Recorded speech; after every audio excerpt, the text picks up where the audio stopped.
Next case, State of Kansas versus Sydney Taylor Leslie. Good Yes, Your Honor. afternoon, Miss Leslie. Miss Leslie, you're charged by way of information on or about May 21, 2025 in Butler County, Kansas, with interference with law enforcement, a Class A non-person misdemeanor. Count 2, same date and location, no proof of insurance, a Class B non-person misdemeanor. Same date and location. Count 3, no driver's license in possession, an unclassified non-person misdemeanor. Then count 4, same date and location, failure to register vehicle, and unclassified non-person misdemeanor. And Miss Leslie, do you understand the charges pending against you? I comprehend the alleged charges against me. Thank you, Miss Leslie. Miss Leslie, you do have the right to counsel. If you cannot afford an attorney. Pardon me? Excuse me. I was going to say that I comprehend the certain statutory allegations that have been made against me, but I cannot and do not admit to understanding or accepting the jurisdiction of this court over my person or the subject matter absent proof of corpus delicti and a verified complainant from an injured party. To do so would constitute a waiver of fundamental rights, which I explicitly refuse to waive pursuant to KSA subsection 60-212 in the doctrine of special appearance recognized in Kansas jurisprudence.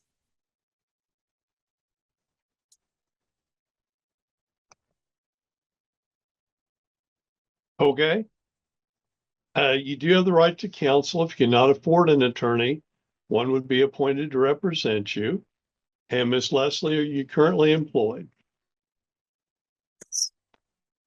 For the record, Your Honor, just to start from the beginning, I, Sydney Taylor Leslie, appearing specially and not generally in propria persona, sui juris, as a living woman and not as a legal fiction or corporate entity. I reserve all rights without prejudice pursuant to KSA subsection 84-1-308 and UCC 1-308. Let the record reflect that my appearance today is under explicit protest and duress and solely for the purpose of challenging jurisdiction and preserving my unalienable rights as secured by the Constitution for the United States of America and the Constitution of the State of Kansas.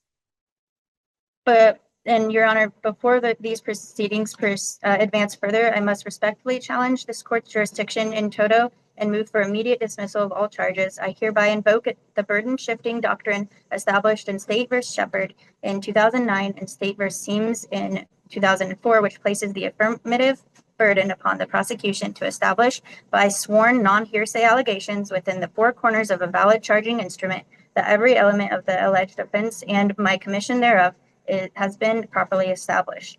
The threshold matter of jurisdiction must be adjudicated prior to any other proceedings. As articulated in Ex parte Young in 1908 and recognized by the Kansas Supreme Court, jurisdiction is the fundamental prerequisite to all jurisdictional proceedings. The legal maxim ex injuria just non autora, law does not arise from injustice, applies to these proceedings in their entirety.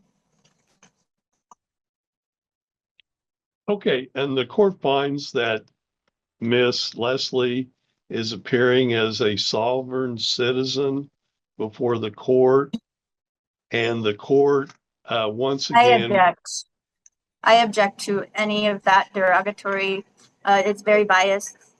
I move for immediate dismissal on those grounds and Court disqualification. Court overrules the motion for dismissal of the case. Court overrules dismissal of the prejudice case. And the court will find that Miss Leslie, that the court does find it has jurisdiction to proceed, and subsequently the court sets I object. Your next You called me a sovereign citizen. I object. You called me a sovereign citizen. Yes, ma'am. That is prejudice and bias. No prejudice or bias is asserted as to yourself.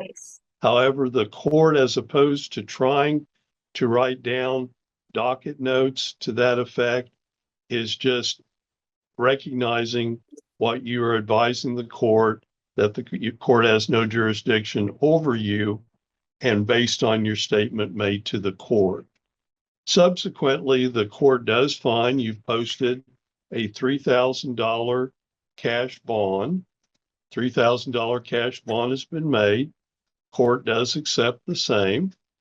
And the court does schedule this matter next before Judge Webster on Monday, August 11, 2025 at 9 a.m. Monday, August 11, 2025, 9 a.m. before Judge Webster. Once again, Monday, August 11, 2025, 9 a.m. before Judge Webster. You do need to participate by Zoom process at that point. Subsequently, the court finds that Miss Leslie has not requested court-appointed counsel. Court does not appoint counsel at this point. The court does find that she has posted bond in the amount of $3,000 cash, $3,000 cash bond, and the court has scheduled her next appearance date before Judge Webster on Monday, August 11, 2025 at 9 a.m. Any other matters to come before the court, Mr. Sweeney? No, Your Honor. And Miss Leslie?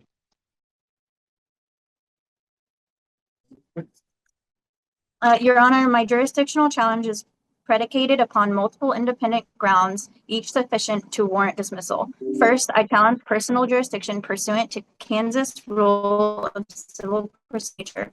I appear specially, not generally, and have not consented to this court's jurisdiction. The record before this court is devoid of evidence establishing proper jurisdiction over my person as a living woman rather than a legal fiction or corporate entity, as distinguished in Hale v. Hinkle in 1906, and recognizing Kansas jurisprudence. Second, I challenge subject matter jurisdiction pursuant to Kansas Rule of Civil Procedure 60-212, B1.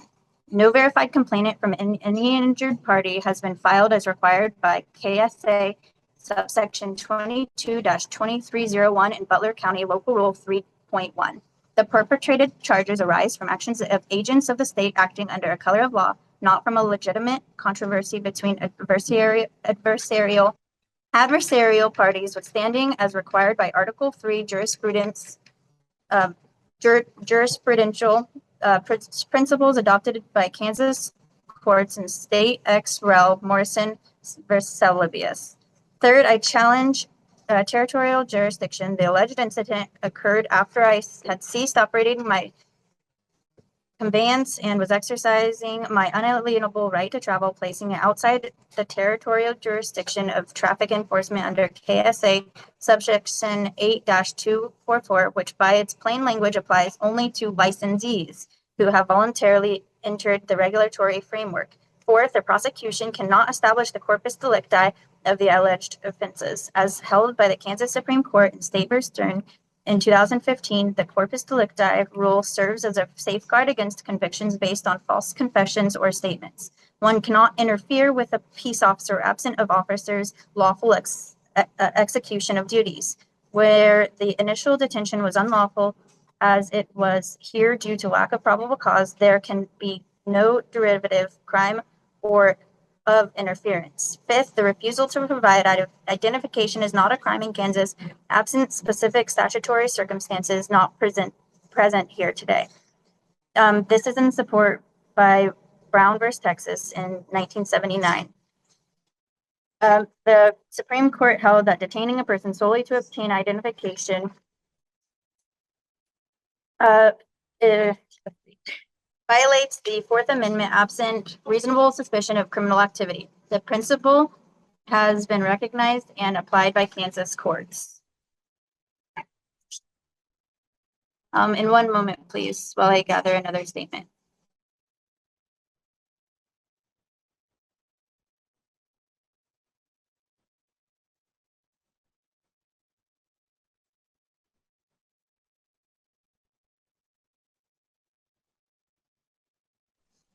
Okay, and another thing is, and this is May it please the court, for the record, I must now enter an oral objection and motion for disqualification of the presiding judicial officer pursuant to Kansas Rule 2.11 of the Code of Judicial Conduct, as well as controlling principles under the Due Process Clause of the 14th Amendment. During a prior proceeding, specifically,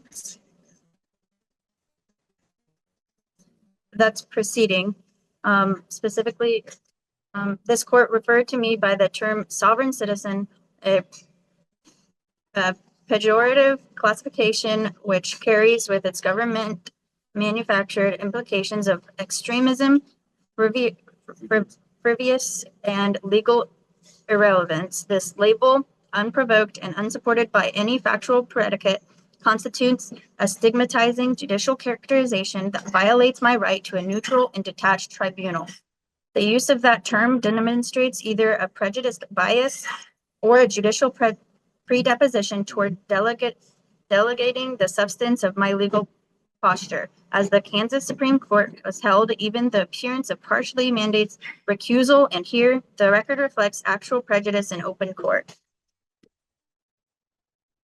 Wherefore, I respectfully move this honorable court to dismiss all charges with prejudice for lack of jurisdiction, issue a finding that the prosecution has failed to meet its burden of establishing jurisdiction, order the immediate return of all my property seized, including the 251 USD, confiscated and converted to a reloadable Visa card without my consent, order the expungement and permanent sealing of every associated record pursuant to KSA subsection 22-2410, award compensation for the full measure of damages sustained, including costs for my automobile window repair, bail costs, and compensation for unlawful detention and deprivation of liberty, grant such and other and further relief as this court deems just and proper.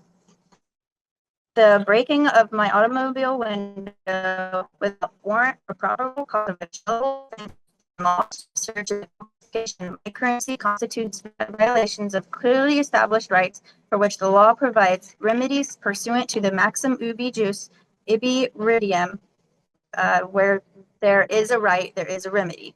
I reserve all rights without prejudice, waive none, and maintain my special appearance for the sole purpose of challenging jurisdiction and preserving my alienable rights as secured by the Constitution for the United States of America and the Constitution of the State of Kansas.